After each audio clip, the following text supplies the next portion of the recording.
La ville de Mali Centre, également connue sous le nom de Mali-Yambrigne, est située dans la région montagneuse du Fouta Djallon, au nord de la Guinée, près de la frontière avec le Sénégal. Elle est le chef-lieu de la préfecture de Mali, dans la région de la baie. Origine et fondation. Au début du XXe siècle, l'administration coloniale française cherchait à établir un centre administratif plus adapté aux conditions locales. Les précédents centres, tels que Madina Kouta et Sigon, présentaient des défis climatiques et sanitaires. Madina Kouta souffrait d'une chaleur intense et de problèmes liés aux moustiques, tandis que Sigon était exposé à des vents violents et à des présages défavorables. En 1905, après une étude approfondie, l'administration coloniale choisit le plateau de Tanguay, situé à Mali Centre, pour y établir le cercle administratif. Ce site offrait un climat plus tempéré, des sources d'eau abondantes et une position géographique centrale entre les anciennes provinces. Croissance et développement. Sous l'administration coloniale, Mali Centre se développa en tant que centre administratif et commercial.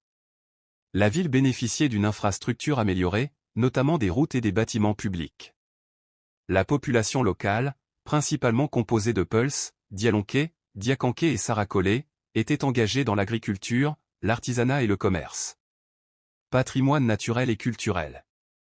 Mali Centre est entouré de sites naturels et culturels remarquables. Le mont Loura, situé au nord de la ville, est le point culminant de la moyenne Guinée et abrite la légendaire formation rocheuse connue sous le nom de Dame de Mali ou Néné Fouta. Ce site attire les visiteurs pour ses panoramas spectaculaires et son importance culturelle.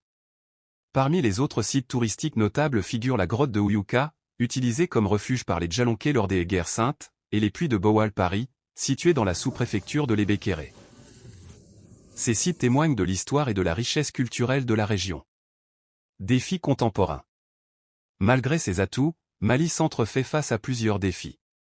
L'enclavement de certaines zones, comme Balaki, rend l'accès difficile, avec des infrastructures routières insuffisantes.